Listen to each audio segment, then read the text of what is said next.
नमस्कार दोस्तों, पेश है मेरी आज की कहानी। टीचर दीदी क्लास में गई और बड़े प्यार से बोली, good morning everyone and I love you all. जबकि वो मन में जानती थी she doesn't love all of them. क्यों? क्योंकि उसकी क्लास में, क्लास 6 में एक ऐसा बच्चा था, राजू, जिसको वो बिल्कुल भी पसंद नहीं करती थी। खोया खोया रहता था, किसी चीज़ का जवाब नहीं देता था। जब भी आवाज़ लगाओ तो उसे पता ही नहीं होता था कि क्या बोलना है। हमेशा ऐसा लगता था कि उसका मन क्लास में है ही नहीं, पढ़ाई में मन ही नहीं लगता। सारा साल ऐसे ही बीत गया। बच्चे भी उसका मजाक उड़ाते थे, टीचर्स भी उसका मजाक उड़ाते थे। खास करके ये क्लास टीचर तो उसे बिल्कुल भी पसंद नहीं करती थी। अब जब साल का अंत आया और उसकी रिपोर्ट लिखी गई तो वो रिपोर्ट जब प्रिंसिपल के पास पहुंची और प्रिंसिपल ने देखा तो इतना कुछ बुरा लिखा है राजू के बारे में। तो उस क्लास टीचर से पूछा कि ऐसा क्यों लिखा है। टीचर ने कहा, बहुत ही बेकार बच्चा है, बिल्कुल ढीठ है, इसका तो पढ़ने में मन नहीं लगता, ब्ला ब्ला ब्ला ब्ला।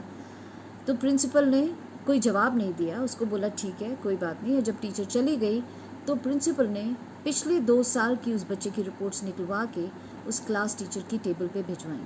टीचर ने जब देखा कि पुरानी रिपोर्ट्स भेजी हैं, मालूम क्यों भेजी हैं, तो उसने रिपोर्ट्स खोल के पढ़ा तो देखा कि पुरानी रिपोर्ट्स में पिछले साल से जनवरी या फरवरी जब से स्कूल शुरू हुआ था तो महीने की रिपोर्ट्स में जो प्रिंसिपल थी उसका जो रिमार्क्स था वो ये था कि राजू की माँ बहुत बीमार है। फिर 2-3 महीने के बाद रिपोर्ट थी कि राजू की माँ को टर्मिनल कैंसर है। फिर साल के आखिरी में रिपोर्ट थी कि राजू की माँ इस दुनिया में नहीं रही, इसका राजू पे बहुत बुरा असर पड़ रहा है और हमें इस राजू को संभालना पड़ेगा। और अब वो क्लास 6 में था जब वो इस दौर से गुजर रहा था। अचानक से टीचर की परसेप्शन चेंज हो गई और अब जब वो दोबारा क्लास में आई तो उसने फिर से बोला, good morning everyone and I love you all. इस बार भी वो झूठ बोल रही थी क्योंकि इस बार वो औरों की नहीं, सबसे ज़्यादा प्यार राजू को देने की बात कर रही थी।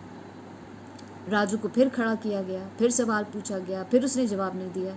पर इस बार टीचर ने उसे गुस्सा करने की जगह उसे जवाब समझाया और सारे बच्चों से तालियां बजवाईं और ये सिलसिला चलता रहा।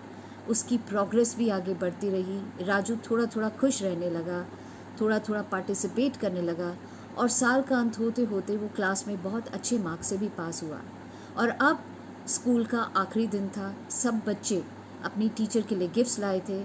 राजू भी गिफ्ट लेके गया। सब बच्चे जान गए कि ये मैली कुचैली सी अखबार में जिसका भी गिफ्ट होगा ये राजू का ही होगा।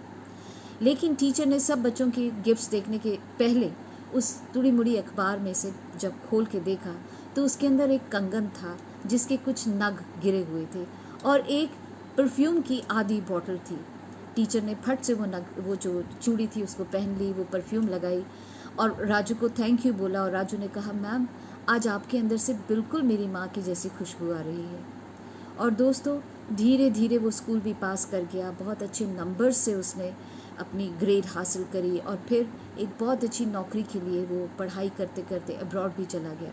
और आज उसकी शादी का दिन था और सबको उसने रोक रखा था कि अभी फेरे लेने में थोड़ा वक्त है। सभी जानते थे वो किसी का इंतज़ार कर रहा है। वो किसका इंतज़ार कर रहा था दोस्तों? वो इंतज़ार कर रहा था अपनी टीचर दीदी का, जो जब आई तो सभी लोगों को उसने कहा कि आप सब पूछते थे ना मुझसे कि मेरी माँ कौन है, तो आज मैं आपको बताना चाहता हूँ कि ये मेरी माँ है जिन्होंने मुझे दूसरा जन्म दिया और इसके बिना तो मैं ज़िंदगी में एक कदम भी आगे नहीं बढ़ा सकता था। दोस्तों, इस कहानी से हमें क्या शिक्षा मिलती है? इस कहानी से हमें ये शिक्षा मिलती है कि कई बार हम लोग कवर को देखकर जज करने की कोशिश करते हैं कि किताब कैसी होगी। याद रखिए, किताब जब तक खोलेंगे नहीं, समझेंगे नहीं, तब तक उस इंसान को समझ नहीं पाएंगे।